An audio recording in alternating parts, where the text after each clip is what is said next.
Kalau jamaah saking cermikus badhe tanggil. Kita semua yang punya keinginan atau terobsesi untuk bertemu dengan Allah itu adalah suatu perkara yang baik. Di dalam ajaran tauhid pun dijelaskan awwalu wajibin alal insani ma'rifatullahi bistiqoni. Kewajiban awal yang diwajibkan atas diri manusia adalah mengenal Tuhannya atau Allah dan secara yakin. Walaupun Allah telah menjamin di dalam surat Al-Isra ayat 72, namun perkara ini bukanlah perkara yang mudah. Pertanyaannya, apa ciri-ciri orang yang telah berhasil bertemu dengan Allah itu? Terus yang kedua, dilihat dari sudut pandang perilaku sehari-hari. Dan yang kedua, apa manfaat yang bisa kita rasakan di dunia ini atau sampai di akhirat nanti kalau kita berhasil bertemu dengan Allah. Selanjutnya, tujuan kita beragama atau Allah menurunkan agama ke dunia ini adalah agar kita memiliki akhlak yang baik sesuai dengan hadis Nabi, innamal bu'istu liutamima makarimal akhlak. Lalu apa yang diprioritaskan lebih dulu, Gus? Kita menyibukkan diri untuk bertemu dengan Allah walaupun akhlak kita masih tergolong kurang baik, atau kita melanggengkan perilaku atau berakhlak yang baik untuk perkara bertemu dengan Allah itu ikut air mengalir, ikut apa ridhonya Allah. Terus selanjutnya di dalam sebuah kitab saya menemukan keterangan yang berbunyi demikian. Man aksana man asa'ahu. Wong api iku wong sing iso ngapii wong elek. Nah, kelihatannya sepele tapi ini berat, Gus. Kita yang mempunyai niatan baik namun didolimi terus kita diam saja, itu juga sangat berat.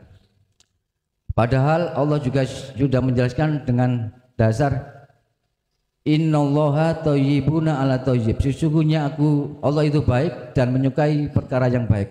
Tapi mengapa orang yang berbuat zalim kepada kita yang menuju kepada kebaikan itu kok dibiarkan? Saya termasuk yang sering mengikuti channel Ponpes Jaya Baru di channel YouTube. Yang saya tanyakan pada kesempatan kali ini tentang persepsi ketuhanan. Di dalam suatu episode itu Gus Muglason pernah menjelaskan bagaimana sih Allah itu, atau sing ya apa sih Allah itu. Dijelaskan oleh Gus Muglason bahwa jarak antara keramik dengan atap ini yaitu Allah, atau jarak saya bicara dengan Gus Muhsin ini yaitu Allah. Secara logika ini benar. Allah adalah zat yang maha segala-galanya, maha kuasa segala-galanya. Sebesar matahari pun yang di luarnya itu juga termasuk yang lebih besar. Secara logika pula ada muncul pertanyaan, Gus. Ini saya sebut awang-awang ya, mohon maaf. Bagaimana awang-awang ini bisa memberikan mudarat atau manfaat kepada kita? Penalarannya gimana? Mohon penjelasan, Gus. Demikian pertanyaan saya, kurang lebihnya saya mohon maaf. Akhirul kalam. Assalamualaikum warahmatullahi wabarakatuh.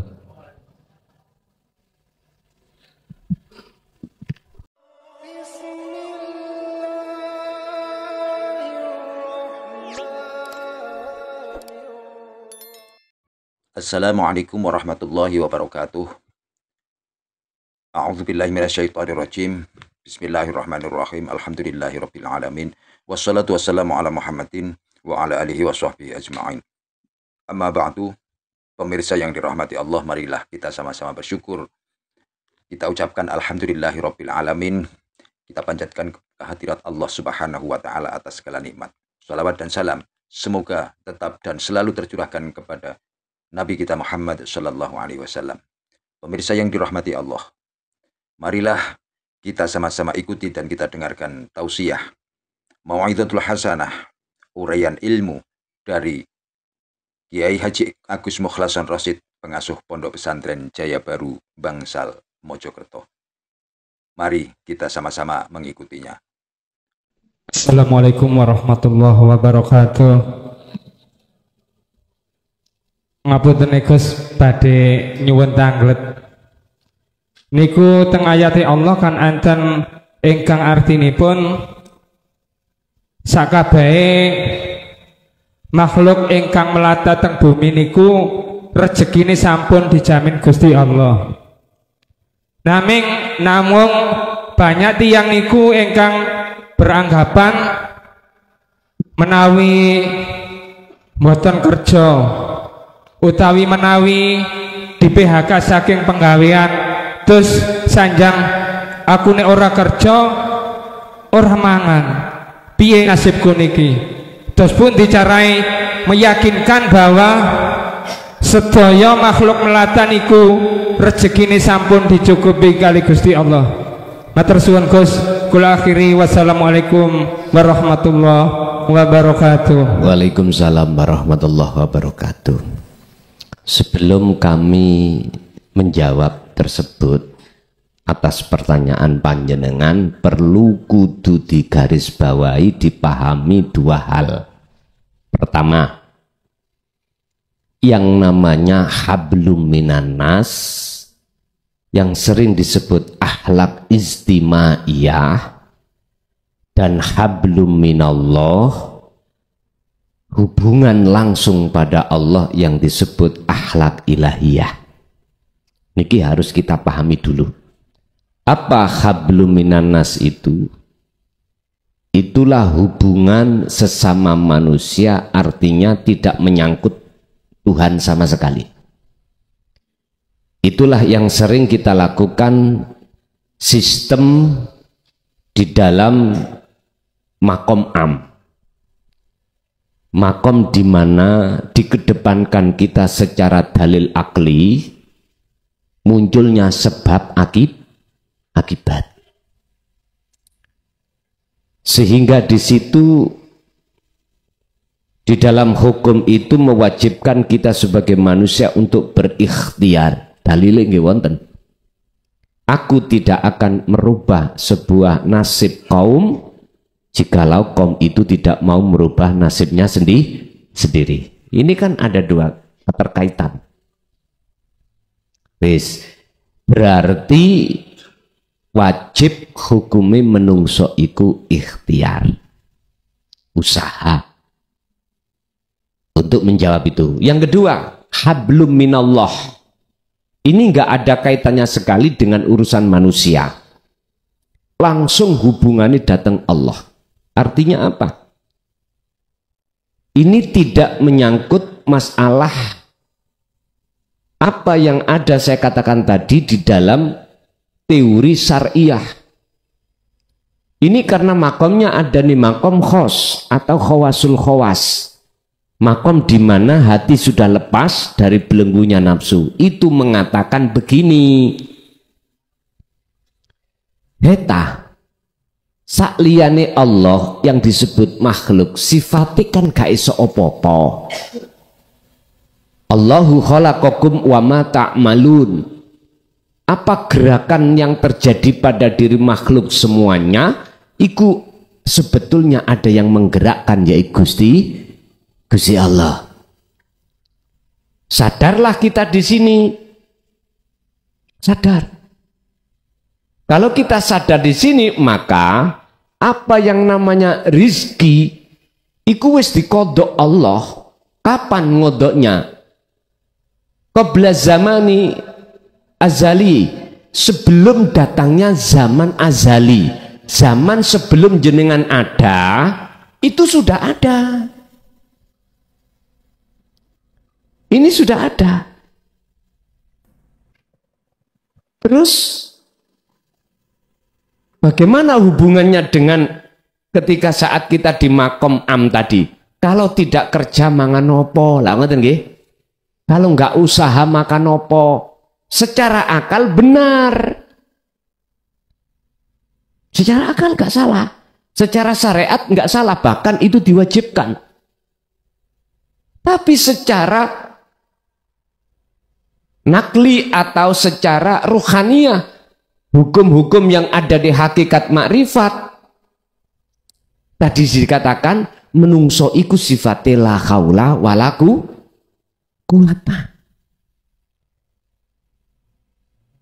Dia menepis, nggak ada hubungannya. Sebabnya kita itu ikhtiar usaha terus datangnya kodok, nggak mungkin. Bahkan di dalam salah satu makalah Ibnu Athaillah dalam kitab Hikam mengatakan, doa itu, permohonan, ikhtiar, usaha itu nggak ada kaitannya sebab munculnya peparingi Allah, nggak ada. Kok bisa? Karena yang namanya kodok, ketetapan, peparing iku tekoni luwih dhisik lebih dahulu daripada datangnya ikhtiar atau usaha. Iki prinsipe wong sing khos iku wonten. Makane nek wong loro iki ketemu mesti tabrakan. Mesti tabrakan. Terus piye amre gak tabrakan nanti. Laksana gini, Pak. Apa mungkin ana bapak iku sebab tekoni anak? Halo, kan nggak mungkin. Karena bapak itu datangnya lebih dahulu daripada anak. Mestine bapak itulah yang menyebabkan tekoni anak. Kodok iki sebab tekoni ikhtiar iku, Pak. Tekoni doa, permohonan, ikhtiar, usaha sebab kodok. Sebab kodok itu sudah Allah tetapkan di zaman azali. Bagaimana mungkin perkara anyar iku sing ndadekno sebabe perkara lawas? Gak mungkin. Makane pondok kula tulisi apa kok Kak baru Jaya. Kok tak walik Jaya baru. Jare sing ngembang-ngembang iku Gus munu PO bes. Jaya kan sifatnya Allah. Qadim sama dengan qadim. Artinya saya harus mendahulukan pemahaman ilmu tauhid. Iki ilmu sing tekoni luwih dhisik. Lah, baru perkara baru anyat ya ilmu syariah. Makanya saya melihat kondisi anak-anak kita, Pak. Kami digerakkan untuk mendirikan pondok salaf yang berbasis pendidikan tauhid mulai sejak dini. Ini kami sudah siapkan fasilitas untuk anak ibtidak, sanawi, aliyah. Sing wis tuwek ya wis ana ngene tuwek kono. Ya dah. Ini rencana kami akan mendirikan pondok salaf yang berbasis pendidikan tauhid mulai sejak dini. Kan anak segini misalnya tauhidnya tidak seperti panjenengan. Jadi ada la ilaha illallah, nanti kalau masuk sanawi la ilaha illallah anta wa ana. Jadi ketika saat keluar SMA dia siap menghadapi kehidupan yang model loboai. Tapi tetap di dalam tarbiyah itu kurikulum saya juga memakai kurikulum syariah. Nahwu sorofi nggih kedah kula ajarke fikih, hadise, Qur'ane nggih tetep. Terutama nek anak sampean kecanduan HP ben iso waras dekek kono. Tak jamin lulus. Tapi mbuh nangisi. Gak ngerti. Tapi khusus niki kula programe putri tok dulu. Nah, sambil berjalan fasilitas kalau sudah selesai putra putri ngaten. Jadi nek masalah golek guru ilmu alat, ilmu fikih, ilmu hadis kewatah Pak kari nyakup ngoten mawon. Sing goleki guru ilmu hakikat itu susah. Tapi ya masih ada kok ngoten. Nanti kalau sudah siap kami launching. Terus sing pojokan tau gak bayar Kang Son koyo sing tuwek ndas ngono ya bayar Pak bayar. Terutama nih bayar. Lah kebutuhan dia makan sehari-hari, fasilitasi dia, ya ada gurunya masing-masing. Ya Ya wis apa kata nantilah Pak. Pokoknya sing penting gak berat ngoten mawon. Sama-sama jalan, anak-anak kita juga ketika masa keemasan menghadapi masa keemasan itu siap hatinya itu tangguh tarung ambek nafsunya sendiri mekaten. Jadi bagaimana caranya sinkron antara usaha dengan kodok tadi, antara golongan am dengan golongan khos, gini Pak, biar gak tarung ya, sing waras kudu ngalah. Ngeten.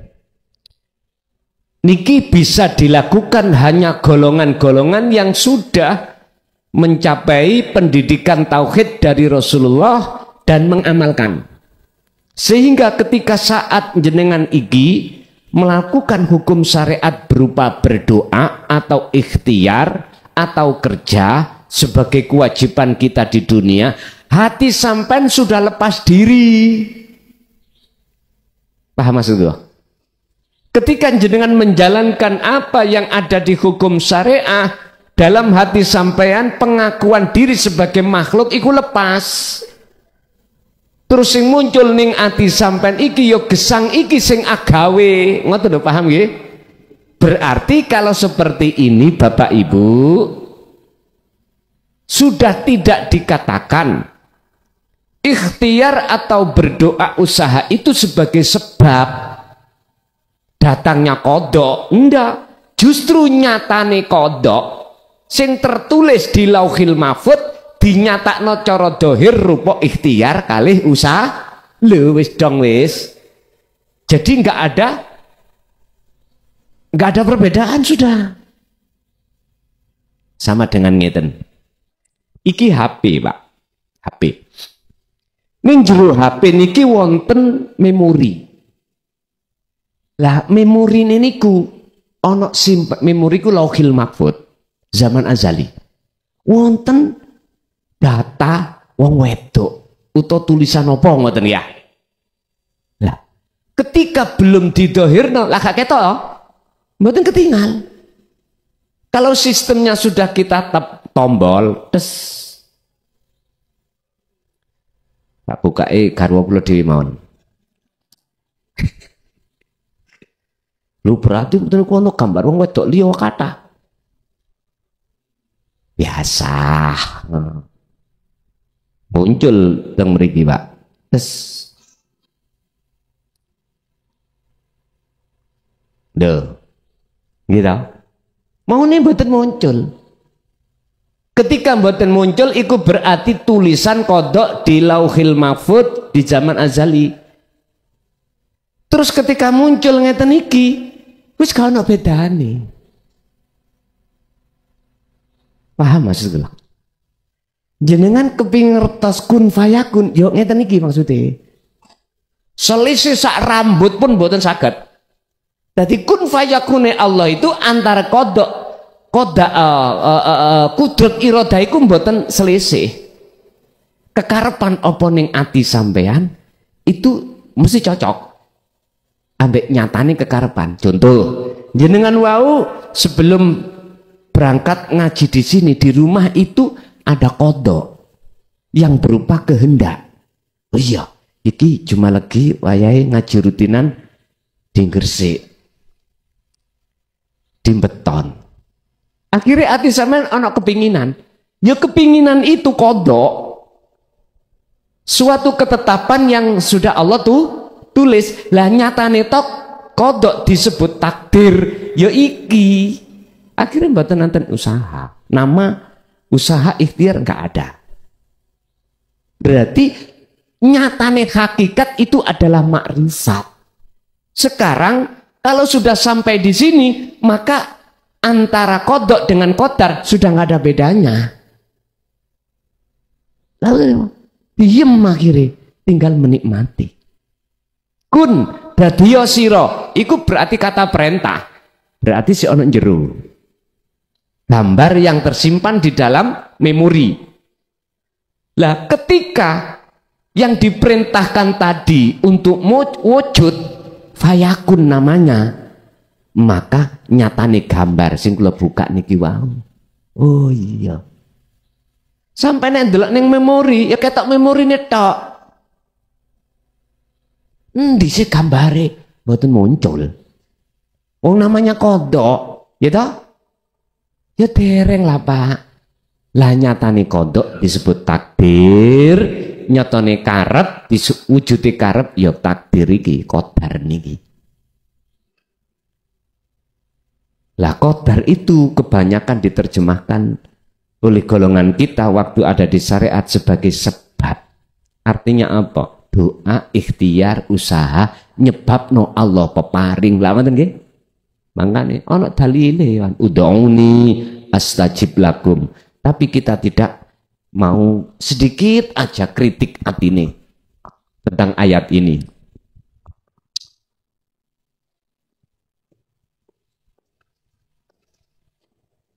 Ud'uni niki, Pak. Di situ ada ya mutakalim menunjukkan ya hadiah kepada Allah. Ya pengesaan pada Allah. Boleh tutup mencela nanti manges. Kita yang ada di itu tidak tahu ada syarat yang disembunyikan. Apa syaratnya? Jikalau kau betul-betul mintanya menghadap terhadap diriku Allah, itu mutakalimnya. Maka astajib, iku jawabannya, maka tak sembadani. Kebanyakan kita, ati iku arep-arep barangi sing teko. Lah ngoten nggih. Bukan sing duwe barang. Kebanyakan kita gitu. Ya mboten saged kita metuki nang terhadap yang punya. Karena ketutup ambek perkara barangi mangopen.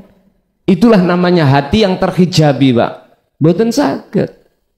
Mestinya orang minta itu wajib ketemu yang memiliki dulu. Pak D minta peleme nggih, mestine gitu. Gak langsung ogrok-ogrok wite ngambil. Liru, Pak. Nek iku jenenge maling. Njaluk sak glangsing digonang pasar pisan. Njaluk iku situk loro, ge tombo kudu arep. Njaluk engko glangsing baku pisan. Ayo. Bapak Ibu, inilah yang sering tidak kita sadari. Berdoa tapi hati kita jauh dari Allah sebagai sang pemilik. Bapak Ibu hadirin, iso sinkron. Walaupun secara lahiriah jenengan iki disebut golongan orang ikhtiar, usaha, kerja dan sebagainya, tapi hati sampean harus mengosongkan pengakuan diri kita yang bisa melakukan. Ingat, semuanya itu sumbernya saking urip Allah Subhanahu wa ta'ala. Lanjut. Assalamualaikum warahmatullahi wabarakatuh. Kalau jamaah saking Cermigus badhe tanggel. Kita semua yang punya keinginan atau terobsesi untuk bertemu dengan Allah, itu adalah suatu perkara yang baik. Di dalam ajaran tauhid pun dijelaskan awwalu wajibin alal insani ma'rifatullahi bistiqoni. Kewajiban awal yang diwajibkan atas diri manusia adalah mengenal Tuhannya atau Allah dan secara yakin. Walaupun Allah telah menjamin di dalam surat Al-Isra ayat 72, namun perkara ini bukanlah perkara yang mudah. Pertanyaannya, apa ciri-ciri orang yang telah berhasil bertemu dengan Allah itu? Terus yang kedua, dilihat dari sudut pandang perilaku sehari-hari. Dan yang kedua, apa manfaat yang bisa kita rasakan di dunia ini atau sampai di akhirat nanti kalau kita berhasil bertemu dengan Allah. Selanjutnya, tujuan kita beragama atau Allah menurunkan agama ke dunia ini adalah agar kita memiliki akhlak yang baik sesuai dengan hadis Nabi, innamal bu'istu liutamima makarimal akhlak. Lalu apa yang diprioritaskan lebih dulu, Gus? Kita menyibukkan diri untuk bertemu dengan Allah walaupun akhlak kita masih tergolong kurang baik, atau kita melanggengkan perilaku atau berakhlak yang baik untuk perkara bertemu dengan Allah itu ikut air mengalir, ikut ridhonya Allah. Terus selanjutnya di dalam sebuah kitab saya menemukan keterangan yang berbunyi demikian. Man aksana man asa'ahu. Wong ngapi iku wong sing iso ngapii wong elek. Nah, kelihatannya sepele tapi ini berat, Gus. Kita yang mempunyai niatan baik namun didolimi terus kita diam saja, itu juga sangat berat. Padahal Allah juga sudah menjelaskan dengan dasar innallaha thayyibuna ala thayyib. Sesungguhnya Allah itu baik dan menyukai perkara yang baik. Tapi mengapa orang yang berbuat dolim kepada kita yang menuju kepada kebaikan itu kok dibiarkan? Saya termasuk yang sering mengikuti channel Ponpes Jaya Baru di channel YouTube. Yang saya tanyakan pada kesempatan kali ini tentang persepsi ketuhanan. Di dalam suatu episode itu Gus Muglason pernah menjelaskan bagaimana sih Allah itu, atau sing ya apa sih Allah itu. Dijelaskan oleh Gus Muglason bahwa jarak antara keramik dengan atap ini yaitu Allah, atau jarak saya bicara dengan Gus Muhsin ini yaitu Allah. Secara logika ini benar. Allah adalah zat yang maha segala-galanya, maha kuasa segala-galanya. Sebesar matahari pun yang di luarnya itu juga termasuk yang lebih besar. Secara logika pula ada muncul pertanyaan, Gus. Ini saya sebut awang-awang ya, mohon maaf. Bagaimana awang-awang ini bisa memberikan mudarat atau manfaat kepada kita? Penalarannya gimana? Mohon penjelasan, Gus. Demikian pertanyaan saya, kurang lebihnya saya mohon maaf. Akhirul kalam. Assalamualaikum warahmatullahi wabarakatuh.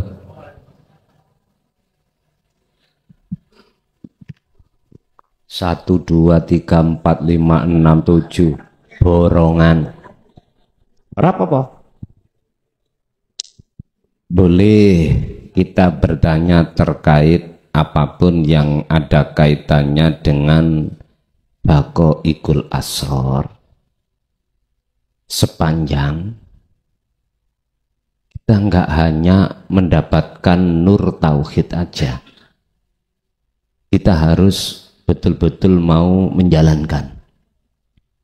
Sebab sepandai apapun kita tentang ilmu tauhid, sepaham gudangan apapun, tapi kalau hati tidak mau praktek, itu namanya percum lan tak berguna. Jari DPR ngomong ini, itu omon lagi viral bahasa omon-omon ini. Rasulullah juga menegaskan al ilmu bila amalin kasajarin bila samarin. Laksana seperti pohon yang tidak berbuah. Itu cara ilmu nggak iso manfaat. Makanya yang kami takutkan itu di situ.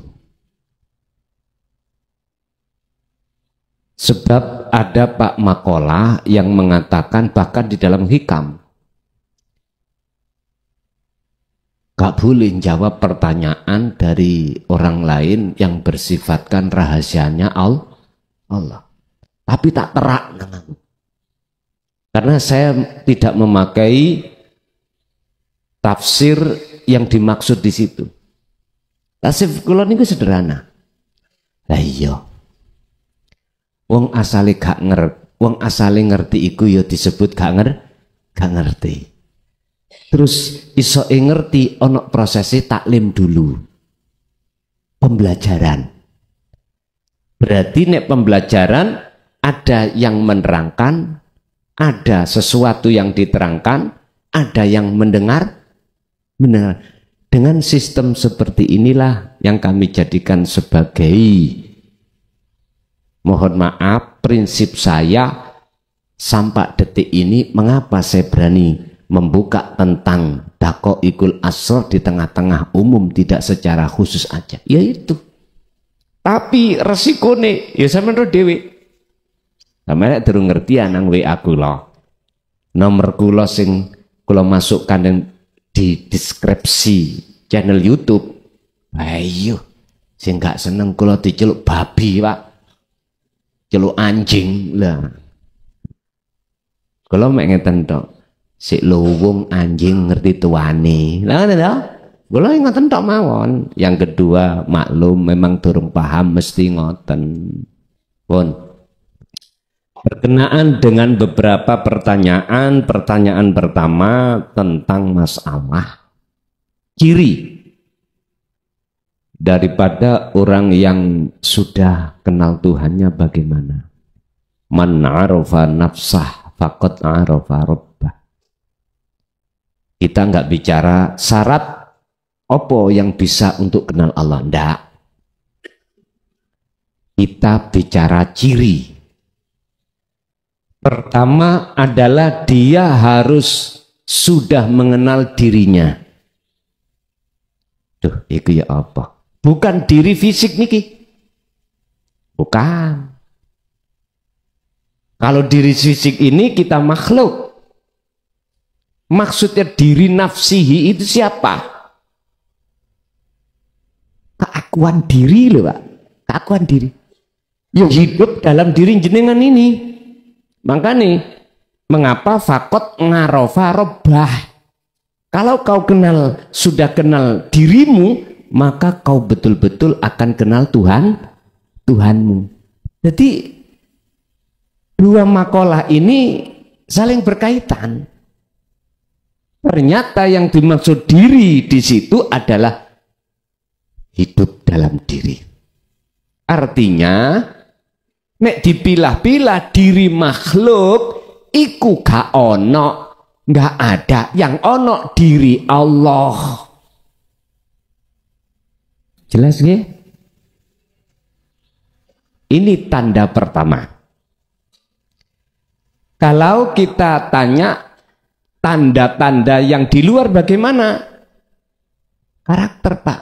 Kita akan berbicara tentang sifat. Yang tadinya sampean kali kula niki dereng kenal iku, ati sampean kali kula niki mesti nek ngadepi perkara apa wae, mesti iman yang ada dalam hati kita makhluk. Apa yang ada di dalam dada kita, aku nih makhluk. Iku wis mesti. Misalnya, sekarang kita bicara diri kita sendiri. Kita melakukan ibadah murni atau tidak murni, mahdoh atau ghairu mahdoh.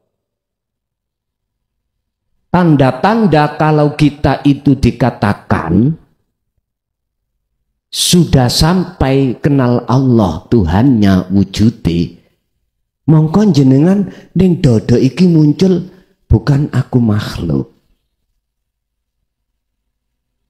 Di dalam hakul basiroh ini jenengan ini apa? Nyatakake muncul bergelora aku ni urip mang yaiku Allah Subhanahu wa ta'ala.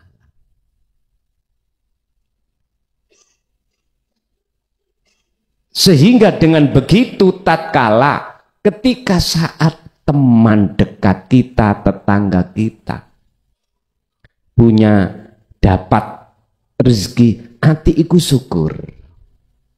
Mboten hasud. Melihat orang yang membenci kita, kita nggak benci. Itu salah satu karakter. Dan semuanya itu ya wonten tingkatan-tingkatan tersendiri, Pak. Makanya di dalam masalah Orang yang sudah kenal Allah kan ada 3. Fana, kamil, bako. Nah ini. Jadi ono kenali ku mau isih dilut. Akeh ngaliye. Ono sing kenal iku selalu apa? Dia iku akeh ketemune. Gak ketemune gur sedikit. Ono sing ada yang ketemu terus. Gak tahu pisah, yuk ada. Niki mas, tingkatannya dewi-dewi. Yang paling mendasar bisa kita lihat dari beberapa sifat. Secara dohir. Dia ya penyabar.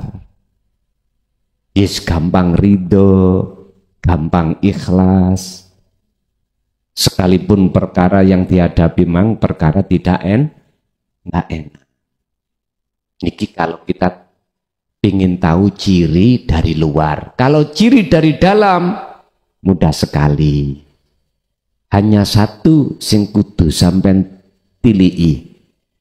Dalam hati sampean ing jero dodo iki mau muncul aku Allah apa aku makhluk. Hanya itu. Bon, satu. Nomor 2 masalah manfaat. Manfaat apakah yang bisa kita terima ketika saat mohon maaf binu tauhid itu kita terima. Sekarang jenengan yang bisa membedakan. Bagaimana keadaan hati jenengan sebelum kita itu dikenalkan Allah tentang ajaran ini, dan setelahnya terus kita melakukan hati ini dengan berzikir bagaimana? Sing jelas mesti ono perbedaan. Yang tadinya kita kemrungsung Pak, ati nang babakan sakliyane Gusti Allah. Kalau sekarang kebalikannya. Surat Ar-Ra'd ayat 28 Allah katakan alladzina amanu wa tatma'innu qulubuhum bidzikrillah. Antenge ati, damene ati, ayeme ati, ukurannya itu tidak karena istri cantik, ya, dunya brono ukeh, bukan. Apa ukurannya? Bidzikrillah, karena dia tekun untuk selalu ingat pada Allah. Yang ku maksud dzikir, ingat iki sadar lewat pangrasa yen sejatine kabeh perkara apa sing muncul dan timbul dalam seluruh makhluk, ati iki lho bisa ngraosake kehadiran Allah. Walaupun belum ketemu lho niki, iki disebut maqam muraqabah. Niku manfaatnya. Jadi kalau kita melihat dari makalah insyaallah 87 kitab hikam itu, jikalau kau sudah merasakan manis dan nikmatnya beribadah, itu tertanda ibadahmu itu diterima oleh Allah. Lah manis dan nikmatnya ibadah itu di saat jenengan beribadah hati iku khudur menyang Gusti Allah. Jenengan piyambak yang sangat beda. Yang nomor 3, apa maksud dan tujuan terkait agama yang bertauhid ini diturunkan di dunia? Walladzi arsala rasulahu bil huda wa dinil haq aidinut tauhid.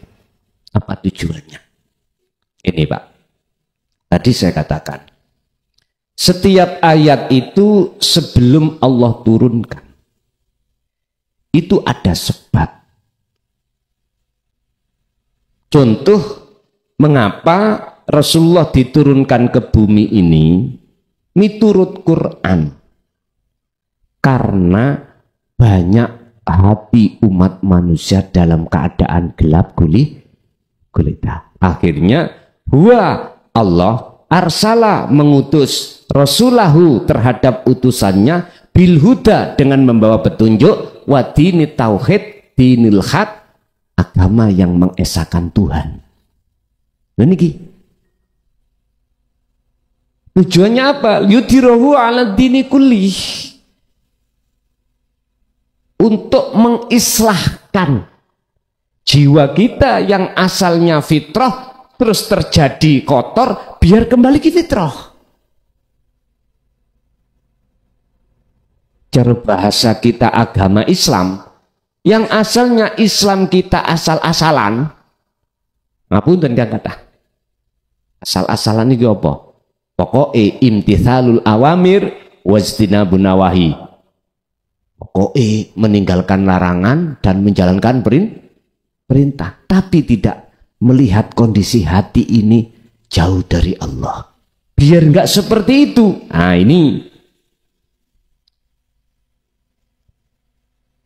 ini maksud tujuannya. Oleh karena keadaan hati kita terbelenggu oleh nafsu dan kita perbuatan hati selalu menyekutukan Allah, biar nggak seperti itu diturunkanlah utusannya. Dalam hadis dikatakan, innama bu'ithtu liutammimma makarimal hati, akhlak loro nyempurnaake akhlak. Berarti nek bahasane nyempurnaake akhlak manusia pada saat itu belum sempurna. Akhlaknya masih di dalam akhlak syariah, hakikiyah belum, masih istimaiyah, ilahiyah belum. Buktinya kita sholat ilahiyah nggak ada. Bukti ini ilahi yang nggak ada, hati kita belakrak tutup dindi. Allah, kasihlah akhlak ilahiyah. Berarti dinut tauhid wajib kita pelajari.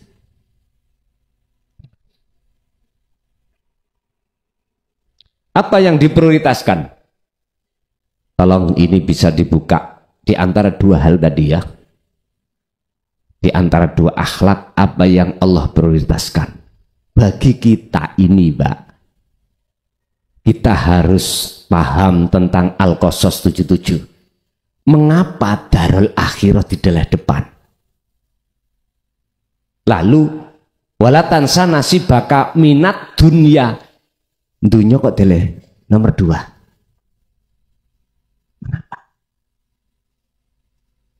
Itu tidak jauh berbeda dengan lagu kebangsaan kita, kemerdekaan. Mengapa harus membangun jiwa dulu? Zaman sesepuh dulu kok tidak bangunlah badannya, bangunlah jiwanya, kok gak ngunu? Kok bangunlah jiwa terlebih? Ternyata para sesepuh dulu itu belajarnya kitab jenengan kitab kauniyah. Kitab sing sadurunge pulo Jawa wono iku sudah wonten. Bahkan sebelum datangnya alam ini kitab iku wonten. Wong Jawa di omongi kauniyah mboten saged, angel. Akhirnya diomongno kitab kuno. Akhirnya terkenal Hono Coroko, ngono iso ngono. Cara sakniki niku sing viral yaitu kitab ajaran ilmu sejati sangkan paraning dumadi, benderane wakeh. Ana sing sabda dharma apa terus lah kepercayaan. Nah di situ juga bendera-bendera. Cuman inti daripada semua ajaran di bendera masing-masing membawa kitab asal kuno, intinya mung situ manunggaling kawula. Nek cara Quran biwahdaniyah, mengesahkan Allah. Lah inilah risalah Rasulullah itu membawa risalah ini.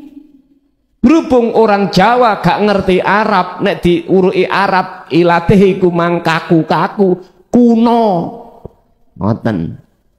Alam niki, Pak, kaunia. Lho, nguniku apa saya?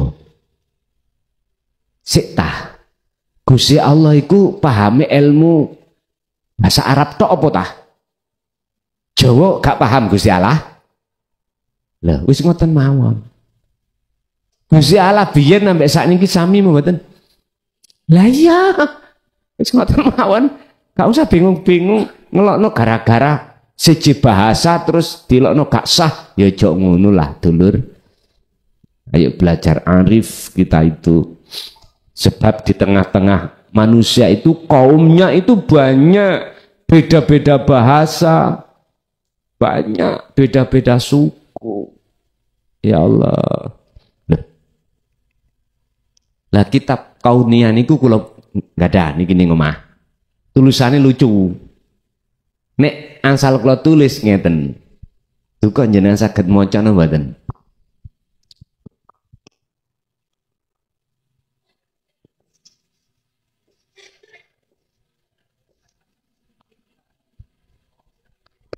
Iku jare yoga kula bi iku cacing jare ngono.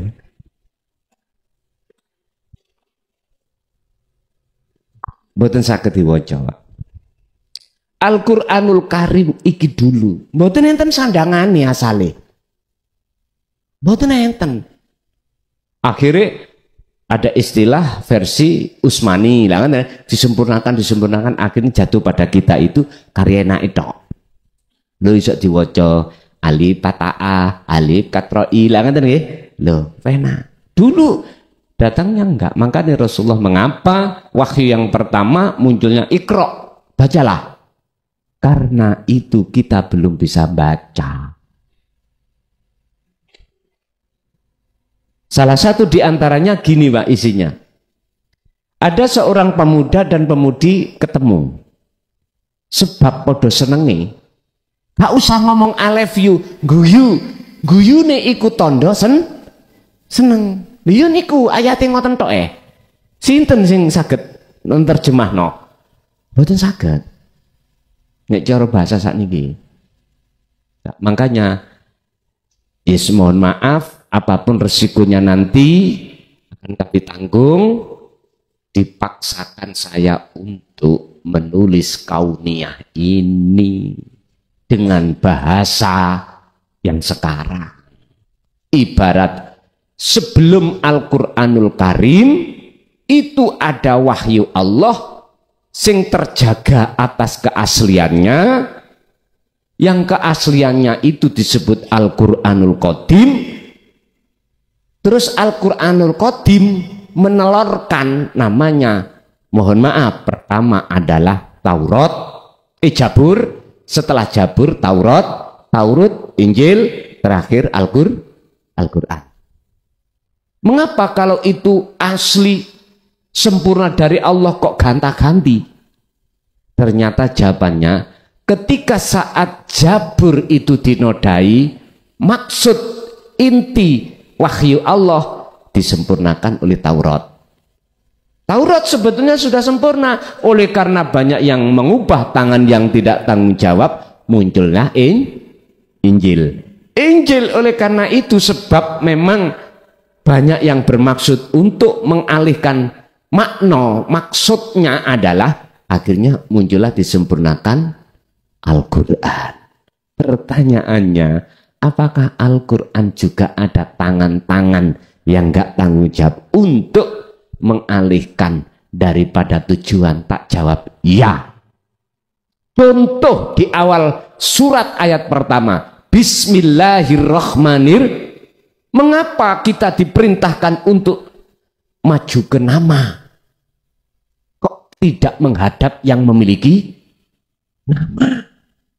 Ar-Rahman, Ar-Rahim. Mengapa kita itu diperintahkan untuk menghadap kepada sifat, tidak kepada mausufnya yang disifati? Otomatis kita akan hanya mendapatkan maisatu dunia, kebutuhan dunia tok. Akhirat tidak kita dapatkan. Akhirnya penuh karomah, golek duit gampang. Iki namanya sanjipa. Tahu sanjipa? Nipu. Penipu nomor piro? Piro 87. penipu. Contoh saya dikatakan menipu Allah. Wa makaru wa makarallah. Wallahu khairum makirin. Saya tidak sadar kalau Allah nipu ditambah jos terhadapku. Ngeten contoh. Lewat ilmu ini yang telah Allah berikan ning jero dadaku iku tak akoni ilmuku. Terus tak sampaikan terhadap jenengan. Saya tidak bicara masalah bisaroh, tidak bicara masalah bayarane. Enggak pernah bicara seperti itu, tapi di dalam hatiku ada pengakuan bahwasanya ilmu adalah ilmuku, terus mengukuhkan terhadap jenengan, kuwi kudu sadar sing ngajarno iki iso sing ngajarno aku. Lho iki berarti aku nipu Gusti. Wis. Gak ngomong masalah duit padahal. Apa maneh ngomong masalah bisaroh. Lah ngoten nggih. Kula sering Pak ditanya dulur-dulur sing wonten luar daerah ngoten. Gus pinten sih bayarane ngajiku biar kula niki alasane ben engko cek gak salah paham ngoten. Nek masalah ngoten niku dulur jujur mawon. Ojo maneh ngomong bab masalah ngono. Pengakuan diri ngilmu iki wis aku nipu Gusti Allah kok. Halo. Apa maneh bicara masalah Allah ketemu piro? Ketemu piro? Akhirnya tak jawab ngene, wis apa cari Gusti Allah? Ngoten tok. Oh niku jawaban terakhir. Kulo diduwes ngeten-ngeten. Masa Gusti Allah pernah bandrol lah. Halo? Ya wis. Kalau kita berani bandrol berarti ya wis wani nipu. Iku yang disebut sanjipak. Pun lanjut. Berarti yang diprioritaskan dari beberapa ajaran ini awwaluddin ma'rifatullah. Berikutnya, jikalau orang yang dikatakan bagus itu berarti orang itu harus membagusi orang lain. Tapi mengapa ketika saat kami belajar untuk membagusi orang lain, justru orang lain itu mendolimi aku? Jawabannya sederhana. Karena orang lain itu durung tahu pangerani. Wis titik ngoten tok. Nek wis pangerani mboten, Pak. Mboten.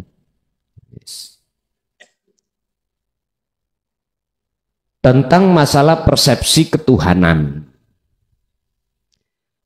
Mengapa saya memakai surat Al-Baqarah ayat 115? Fa'aina ma tuwallu fathamma wajhullah. Jikalau kau ingin tahu wujudnya Allah, lah gini dah Allah. Lah gini dah.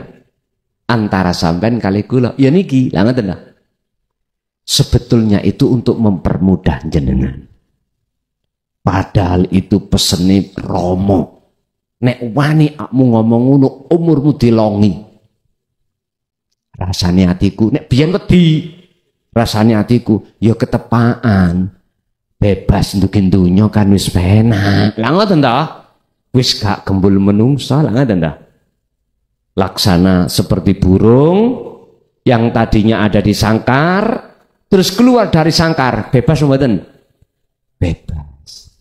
Wis ra mikir anak, ra mikir bojo, ya, ra mikir penggawean, antang bisa. Niku memang sing digoleki. Orang-orang yang sudah makrifat billah sedaya jenengan ati mesti rindu tentang itu. Rindu. Bukan takut, malah rindu. Beda zaman sampean kali kula ada di Am. Yang paling ditakuti adalah kematian. Sebab apa? Eling-eling bojone si ayu. Si nom. Eling-eling sampean masih banyak pertimbangan enak intunya padahal itu Pak. Fi sudurin nas alladzi yuwaswisu fi sudur. Iku bisikan tiupan nafsu. Akhirnya kita lalai pada Allah. Lanjut. Apa manfaat dan mudaratnya terkait masalah seseorang ini? Mohon maaf, saya sendiri aja lah. Apa manfaatnya kami menyampaikan tentang teori sangkan paraning dumati atau teori innalillahi wa inna ilaihi yang tujuannya adalah ma'rifatullah. Apa maksud dan tujuan? Manfaatnya saya apa? Ngapunten Kang kata. Tak kembalikan pada diri saya aja. Bijak dari satu ayat yang Allah katakan wama arsalnaka illa mubasysyiran wa nadhiran. Wa qala aidan illa rahmatan lil alamin. Ayat yang pertama, Muhammad kuwi diutus tak utus nang dunya iku hanyalah illa mubasysyiran, memberikan peringatan, memberikan kabar baik. Mubasysyiran ini peringatan, kabar baik. Sinten berarti siapa yang dikabar baiknya? Orang yang beriman. Wanadhiron sebagai peringatan. Lah peringatan ini larinya mukhatabnya kemana? Orang yang tidak percaya. Makanya bagi jenengan yang sudah tahunan mencari kefahaman piye sing ilmu iki kok tembung isyarah ketika Allah menjelaskan tentang dengan mudah gamblang kok gak biyen lah ngoten ta ati sampean mesti lho ya iki sing tak golek walaupun ning YouTube akhirnya ketemu akhirnya ning ati kok gak biyen ya. Jadi Muhammad itu tidak ada maksud dan tujuan untuk memaksakan kehendak supaya umat mengikuti ajaran ini. Enggak. Boten, Pak. Umat itu punya hak masing-masing. Boleh menolak, boleh menerima. Makanya ayatnya mubasysyiran wa nadhiran. Bisa menerima dan menolak. Yang menerima berarti kabar baik, yang menolak berarti peringatan. Mat awakmu iku gur kuwi tok. Nggak boleh nyalahno Kanjeng Nabi Muhammad itu terhadap mereka yang menolak, nggak boleh. Sehingga sampai detik ini kami bisa bertahan untuk menyampaikan, belajar untuk bisa menerima keadaan itu. Ingat Pak, saya katakan kami ini bukan untuk wong Islam tok loh ya. Saya untuk umat. Saya Buddha sudah, Hindu sudah mengundang saya. Sudah. Jadi suatu saat jikalau saya ini berdakwah di gereja, empun bingung sampean. Bisa jadi saya ini masuk di dalam kafe-kafe, wah, sing mangku, ini loh ya, sampean pun bingung sampean, karena ingat saya bukan hanya untuk panjenengan. Nah itu ayatnya mubasysyiran wa nadhiran untuk semuanya. Walaupun itu sampean anggap musuh sampean, jangan pernah untuk membatasi diri saya. Artinya aku nggak boleh nanggone umat Nasrani, Hindu, Buddha, nggak, jangan. Karena Allah sudah menetapkan saya itu cuma disuruh menyampaikan saja, tapi tidak boleh memaksa untuk mengikuti, paham nggih? Nah, dari sisi sinilah pahit dan getirnya selama 25 tahun ini bisa kami timang-timang. Nggih nyuwun sewu ya. Tapi tidak, bukannya aku curhat mboten. Nyonyor ambek enggak akeh nyonyori. Tapi kami tidak di situ, Pak. Tugas saya pun hanyalah menyampaikan saja. Enggak ada paksaan dan tidak menyalahkan bagi yang menolak bahkan menghujat. Itu hak panjenengan. Sisi manfaatnya bisa diterima oleh golongan mubasyiron. Jenengan piyambak ning ati. Saman timang-timang lah. Waktu zamane sampean belum paham tentang taklimat Rasulillah fi ilmi tauhid, paling sesudahnya sampean piyambak sing saged bisa meraosake ning ati manis dan nikmatnya ketika jenengan beribadah.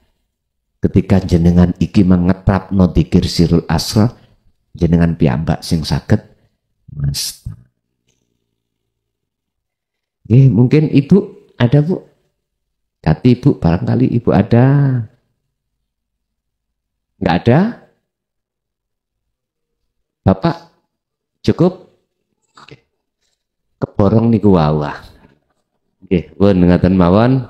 Monggo kita tutup dengan suratul Fatihah, di mana apa yang sudah Allah berikan pada kesempatan malam hari ini estu menambahkan nilai mutu ubudiyah kita terhadap Allah dan menjadikan anak putu kita nanti dijadikan Allah sebagai pengikut baginda Rasulullah kang setia.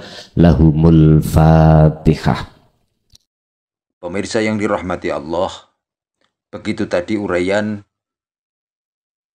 penuturan ilmu dari Gus Mukhlason Rosid. Semoga apa yang disampaikan dan diuraikan tadi bisa menjadikan tambahan ilmu bagi kita semua. Yang akhirnya apa yang kita lakukan dan apa yang kita amalkan bisa menjadi sempurna. Demikian dari kami. Kurang lebih mohon maaf. Assalamualaikum warahmatullahi wabarakatuh.